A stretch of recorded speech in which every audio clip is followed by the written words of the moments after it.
세상에서 성경에서 가장 읽지 않는 부분이 있다라면은 레위기의 제사법, 읽기 어렵죠. 두 번째는 뭘까요? 낳고 족보 부분일 것입니다. 특히 족보는 마태복음, 누가복음 그리고 창세기에 걸쳐서 상당히 많은 지면을 할애해서 기록이 되어 있습니다. 그만큼 중요하다는 얘기죠. 족보가 중요한 이유는 예수가 이 성경에 예언된 다윗의 자손으로 오시는 메시아이심을 드러내기 위한 것입니다. 족보는 예수와 연결되어져야지 의미를 갖습니다. 창세기 4장은 가인의 후손에 대한 기록입니다. 또 5장은 셋의 후손에 대한 족보를 담고 있습니다. 그런데 이 4장과 5장은 대조되어지는데 같은 아담의 자녀로 시작했지만 가인의 후손은 노아의 홍수 때 완전히 멸망당해 버렸고 이 셋의 후손만 믿음이 전수되어서 예수 그리스도와 연결되었기 때문인 것이죠. 그래서 우리는 이 예수를 믿고 그리고 구원받은 이후에 가장 간절한 마음으로 기도하는 기도가 있다면은요, 이 가족 구원이 첫 번째이고요, 두 번째는 믿음의 가문을 이루는 그런 기도를 드려야 할 것입니다. 오직 나와 내 집은 여호와만 섬기겠다라는 이 신앙의 전수가 이 다음 세대 또 그 다음 세대에 계속 이어지는 것, 그래서 예수와 연결되어지는 것이 하나님의 주된 관심사이기 때문입니다. 왜 그렇게 중요할까요? 시작은 똑같이 시작할 수 있습니다. 아담의 자녀로. 하지만 그 마지막은 영원한 생명과 사막이라는 도저히 메꿀 수 없는 그러한 차이로 나타날 것이기 때문이죠. 본문은 가인의 후손과 셋의 후손에 대한 이야기입니다. 이 족보의 이야기도 왜 우리에게 신앙의 전수가 중요한가를 잘 나타내주고 있습니다. 먼저 오늘 본문의 말씀은 가인의 후손들은 영원히 멸망당했다라고 증언합니다. 4장 23절 24절 말씀을 함께 읽도록 하겠습니다. 함께 읽겠습니다. 시작. 라멕이 자기 아내에게 말했습니다. 아다여 실라여 내 말을 들으라. 라멕의 아내들이여 내 말에 귀를 기울이라. 내게 상처를 입힌 남자를 내가 죽였다. 나를 상하게 한 젊은이를 내가 죽였다. 만약 가인을 위한 복수가 7배라면 라멕을 위해서는 77배나 될 것이다. 하나님을 떠난 가인은 자녀를 낳고 에녹이라고 이름을 지었습니다. 그런데 이 자녀 이름만 에녹이 아니라 자신이 평생을 걸쳐서 성을 쌓는데 그 성의 이름도 에녹이라고 지은 것이죠. 이걸 통해서 예나 지금이나 자신이 이룬 모든 공적을 자녀에게 물려주고 싶어하는 부모의 마음은 다 동일하다라는 것을 우리는 성경 여기에서도 발견할 수 있습니다. 그래서 이 에녹으로부터 이랏, 야헬, 무두야헬, 무두사헬로 계속 이제 가인의 족보가 이어집니다. 그리고 무두사헬이 라멕을 낳습니다. 이 가인부터 라멕까지가 6대에 대한 이렇게 족보인데, 이 기록은 이 하나님을 떠나서 6대가 흘러갔을 때 어떤 일들이 일어날 수 있는가에 대해서 저희에게 잘 보여주고 있는 기록입니다. 가인이 하나님을 떠난 다음에 가장 먼저 한 일은 성을 쌓는 것이다 라고 성경은 말씀합니다. 성은 오늘날도 말하면 도시를 의미하죠. 인간은 이 도시를 이루면서 이 문명이라는 것을 만들기 시작을 했습니다. 그리고 이 가인의 때에 도시를 이루고 세대를 이어서 이 라멕의 세대에 이르렀을 때는 이제 하나님을 떠난 상태에서 이루어진 그 문명의 실체가 좀 더 성경을 통해서 구체적으로 그 모습을 드러냅니다. 라멕의 두 아내의 이름이 이제 아다와 실라예요. 이제 그 첫째 아내 아다가 야발을 낳지요. 근데 이 야발이 성경에 보면은 이제 오늘 읽은 본문에는 나와 있지 않지만 그 앞절을 보면은 이 야발이 가축을 기르는 자의 조상이 됩니다. 이제 오늘날의 목축업이 야발로부터 시작된 것이죠. 이 아다가 또 자녀를 낳습니다. 그런데 이제 그 이름을 유발이라고 짓습니다. 이제 유발은 그런데 수금과 퉁소를 잡는 자의 조상이 되었습니다. 유발의 때부터 비로소 악기라는 것이 등장을 하기 시작하고 음악이 시작된 것입니다. 모든 음악인의 그 조상이 되는 사람이 바로 성경의 유발인 것이죠. 그리고 이제 두 번째 아내인 실라는 두발 가인을 낳았습니다. 두발 가인은 청동과 철과 각종 날카로운 기구를 만드는 자의 조상이 되었습니다. 오늘날로 말하면은 이제 물건을 만드는 사람 뭐라고 이야기하죠? 이제 뭐 기계공학도 아니면은 그 뭐 금속공학도의 이제 시발점이 된 것입니다. 이렇게 이 성을 이루면서 도시들이 만들어지면서 이 하나님이 주신 창조의 능력으로 비록 하나님을 떠나긴 했지만 그 능력으로 건축이라는 집을 짓는 건축이라는 또 목축이라는 또 음악이라는 그리고 공학과 같은 구체적인 그 문명이 일어나기 시작을 하고 그리고 이 람에게 그 자녀들은 거기에 다 이름을 알리는 그런 자신의 이름을 알리는 성공적인 삶을 살게 됩니다. 이런 이제 문화의 형성은 보통 이제 인류학자들이 이야기할 때 인간의 세 가지 기본적인 욕구를 반영한 것이라고 이야기를 합니다. 첫 번째는요, 가장 그 중요한 생존 욕구입니다. 안전에 대한 욕구. 가인이 성을 쌓은 것도요, 결국은 하나님이 가인에게 너는 살해당하지 않을 것이라는 표를 주셨지만 그걸 믿지 못한 거예요. 믿음이 없었기 때문이죠.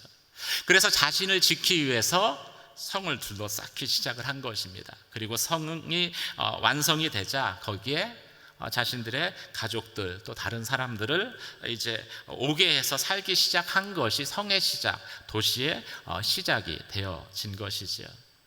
안전의 욕구 때문에 시작된 것입니다. 이 안전에 대한 욕구가 충족이 되면 그 다음으로 사람들은 편리함을 추구하기 시작한다고 합니다.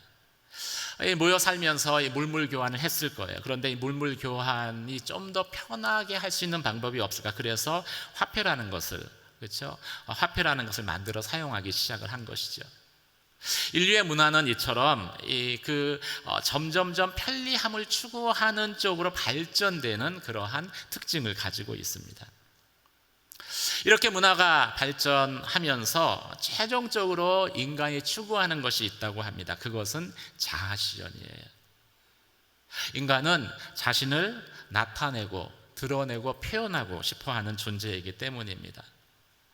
사실 인간이 선악과를 따먹은 것도 능히 지혜롭게 할 만큼 탐스러워 보였기 때문인데, 이 말은 자신이 하나님처럼 다른 사람에게 지혜로운 자로, 하나님처럼 지혜로운 자로 보이고 싶은 그러한 욕구가 그 안에 있었기 때문일 것입니다.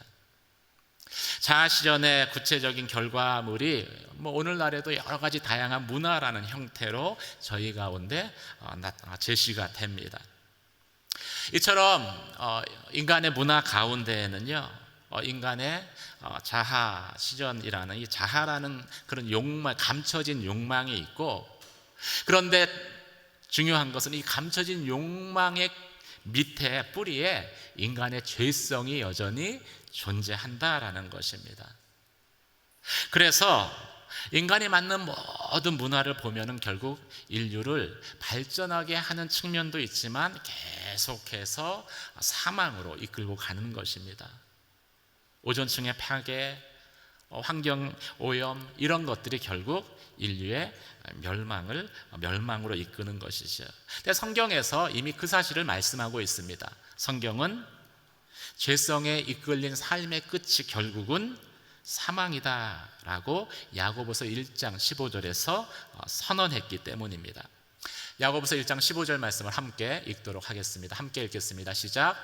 욕심이 잉태의 죄를 낳고 죄가 자라 사망을 낳습니다. 이 질성에 이끌린 그 삶의 끝을 이 라멕과 그 후손을 통해서 성경에서 보여주고 있는데, 특별히 라멕의 때에 이르러서 이 문화 속에 감춰졌던 그 죄성의 실체가 보다 분명하게 드러납니다. 이것은 라멕이 추구했었던 인생의 모습과도 연관이 있습니다. 라멕이라는 이름의 뜻은요, 강하다라는 뜻이에요. 라멕은 세상 가운데에도 하나님을 떠났지만은 강한 자가 되기를 추구했었던 사람입니다.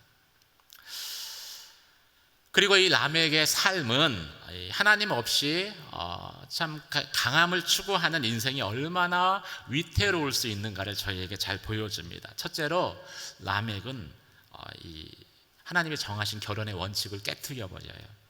일부 다처의 원조가 됩니다.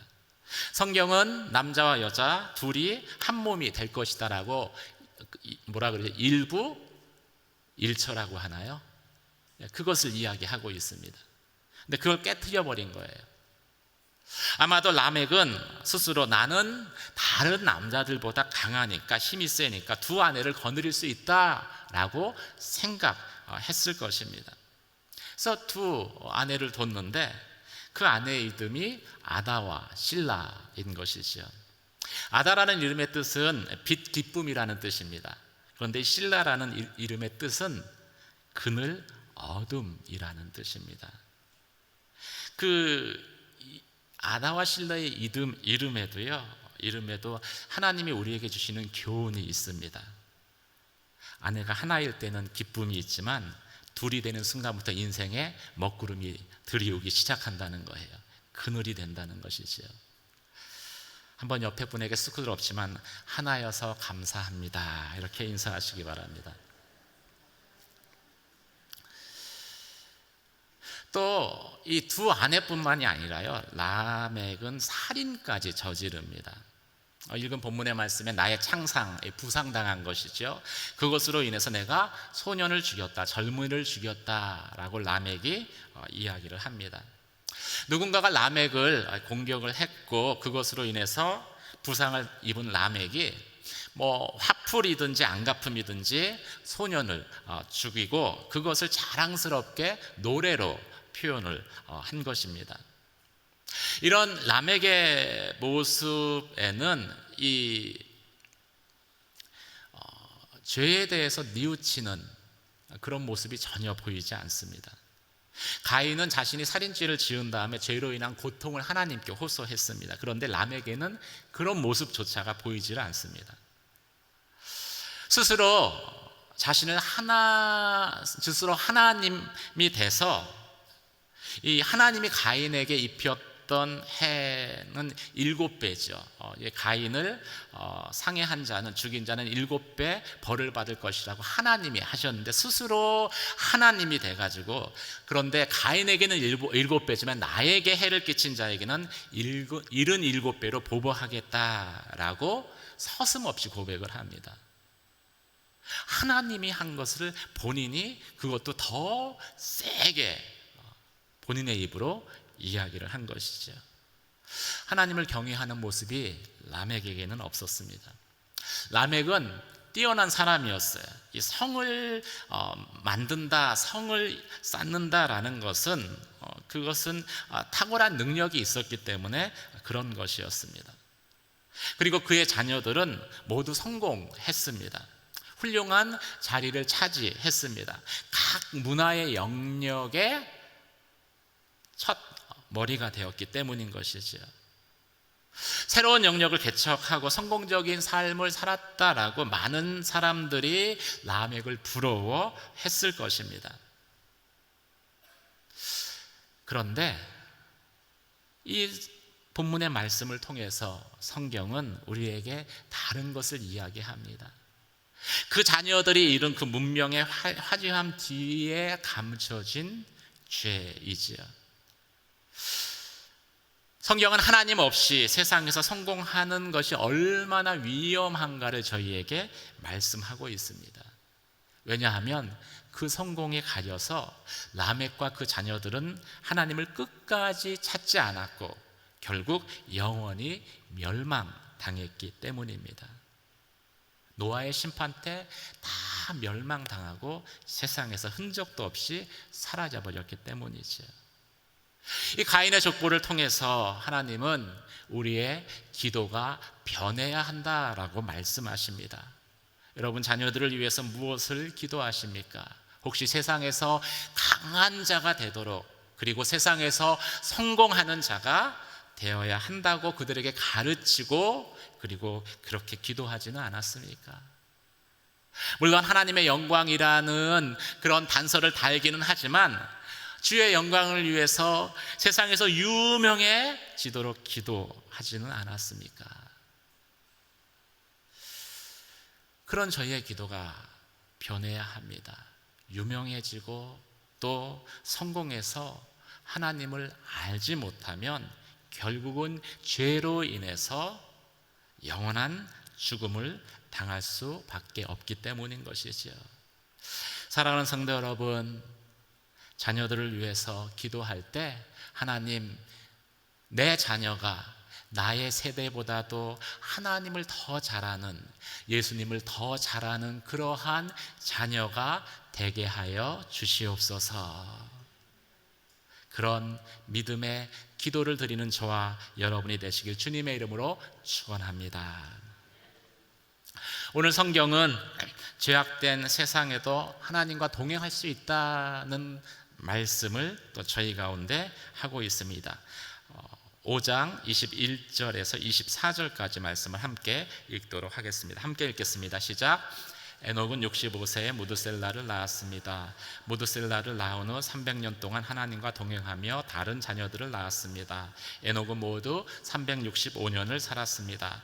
에녹은 하나님과 동행하다가 세상에 사라졌는데 하나님께서 그를 데려가셨기 때문입니다.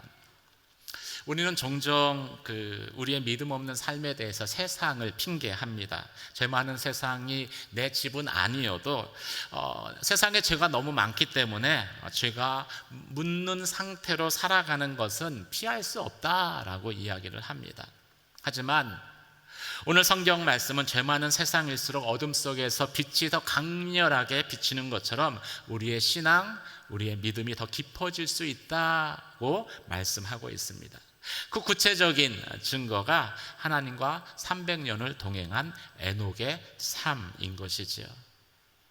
에녹은 셋의 후손입니다. 셋은 믿음으로 제사를 드리고 죽은 아벨을 대신해서 하나님이 주신 자녀입니다.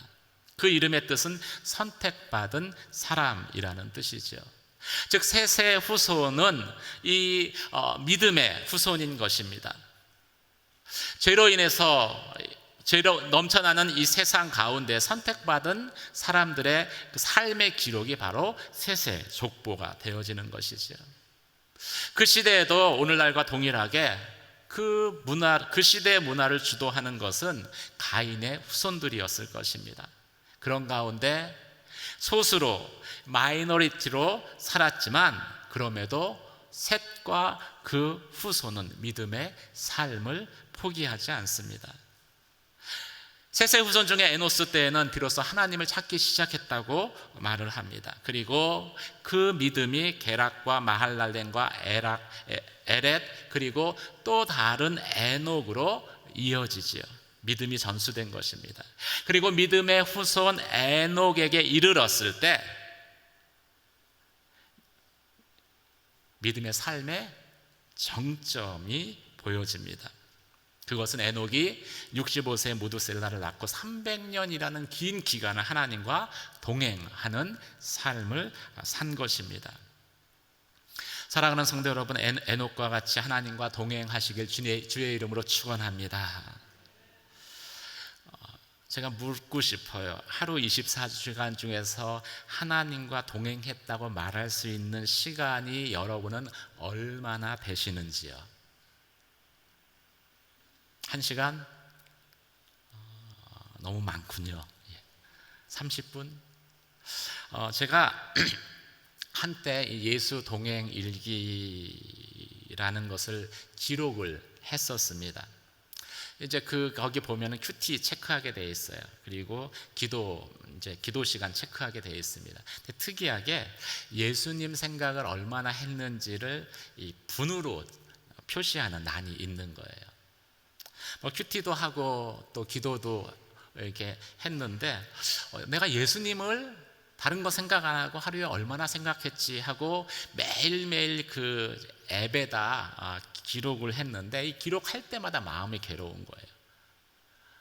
어떨 때는 뭐 여러분 제가 얼마나 기록했다고 생각을 하세요? 1시간 뭐 그럼 좋겠죠. 15분, 어떨 때는 8분, 어떨 때는 교회 하루 종일 제가 있었거든요. 아침에 일찍 출근해서 하루 종일 교회를 했는데 저녁에 기록을 하는데 빵인 거예요. 그때 제가 알았어요. 하나님의 일을 하지만 하나님 생각 안 하고 일할 수도 있구나, 가능하구나. 나중에는 너무 좌절이 돼서 그만뒀습니다. 쉽지 않아요. 그런데 에녹이 얼마나 대단해요. 그렇게 하나님과 동행한 게 1시간이 아니라 하루가 아니라 1년이 아니라 300년을 동행을 한 거예요. 놀라시기 바랍니다. 놀라셔야 돼요. 전혀 놀란 표정이 아니니까 제가 놀라잖아요. 성경이 거짓말을 한 건 아닐 겁니다. 그럼 이런 질문이 저와 여러분에게 들어야 하지 않겠습니까? 그럼 어떻게 에녹은 300년을 하나님과 동행할 수 있었을까?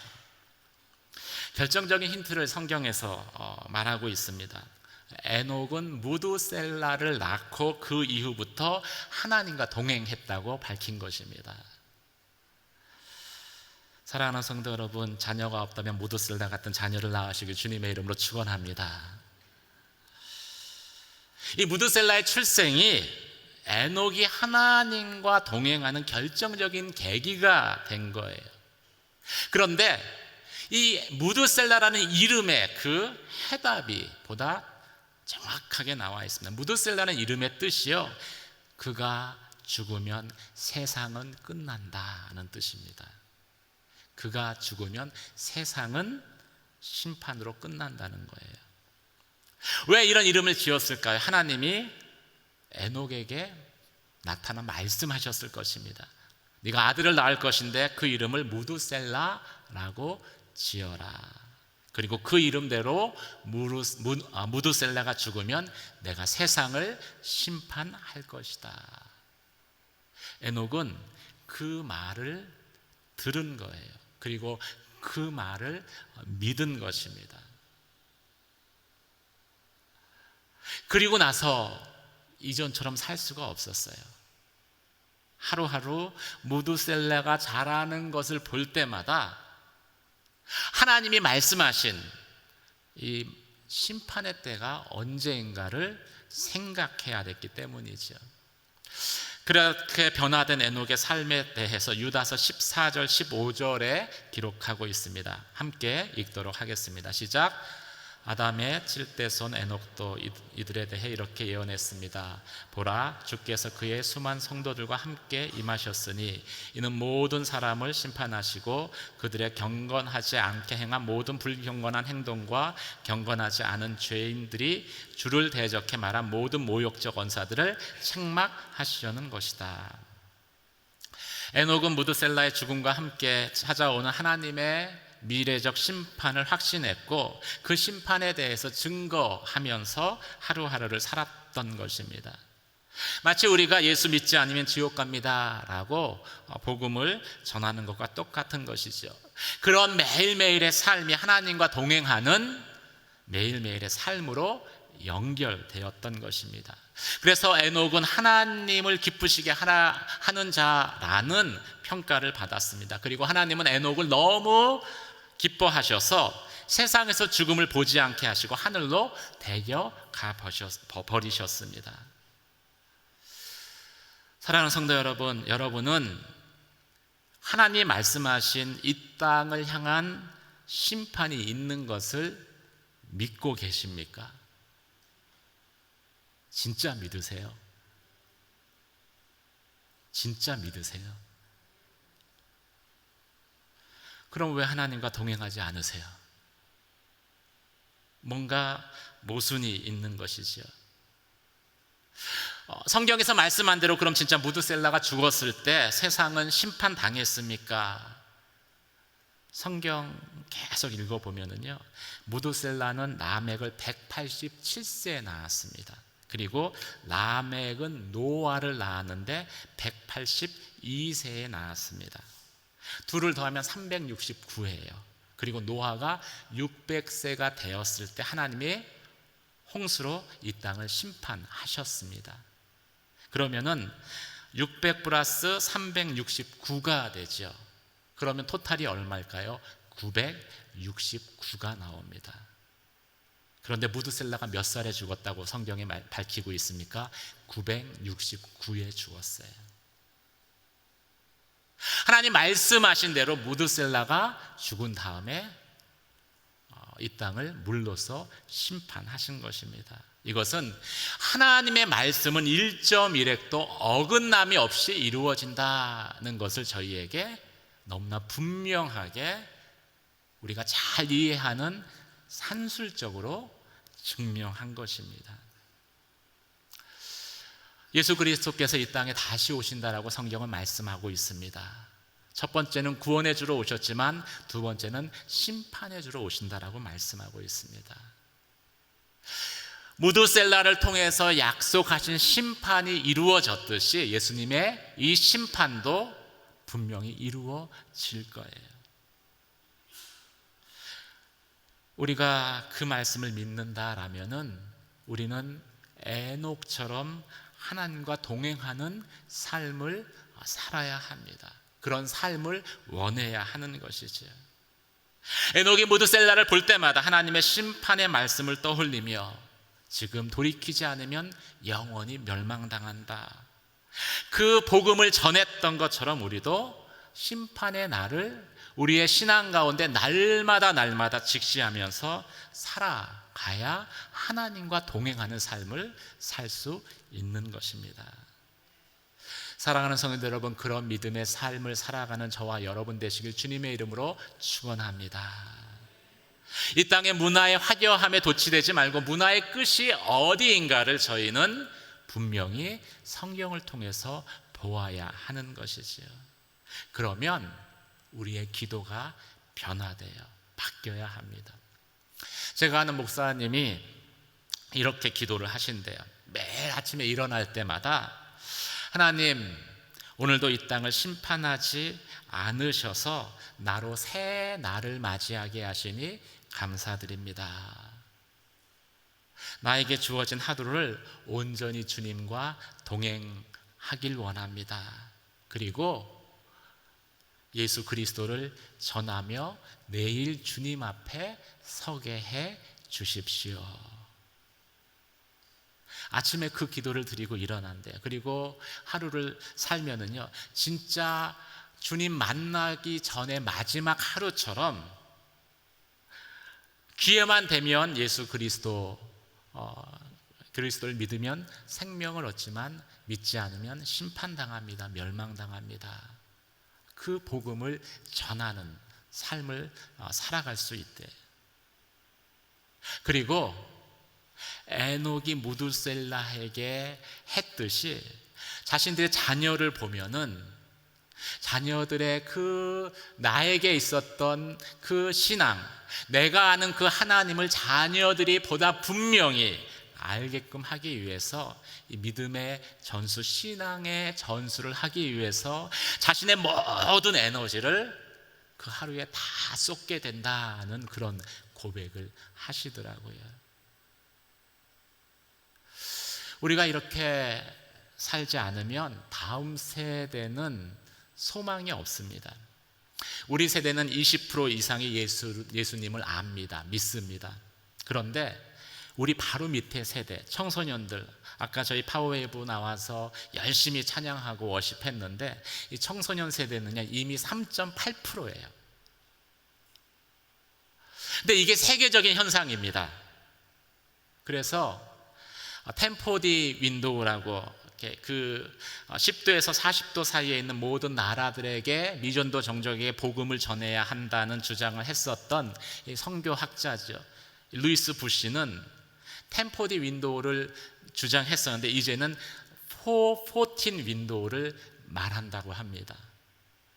4살부터 14세에 복음을 듣지 못한 미전도 청소년들에게 복음을 전하지 않으면은 다음 세대는 하나님을 알지 못하는 세대가 될 것이고, 모든 세대가 하나님을 알지 못하니까 전 세대가 하나님의 심판을 받아 멸망케 되는 그런 비극적인 일들이 머지않아 우리 가운데 일어나게 된다는 것이죠. 사실 이것은 자녀들의 세대의 문제가 아니라 부모 세대가 하나님과 동행하는 삶을 살지 않았기 때문에 나타난 결과입니다.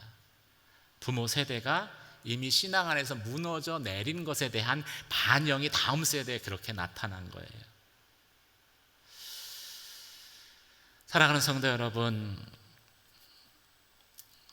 가인의 후손들이 세상의 문화를 장악했던 때에도 에녹과 같이 하나님을 동행하는 믿음의 사람들은 있었습니다.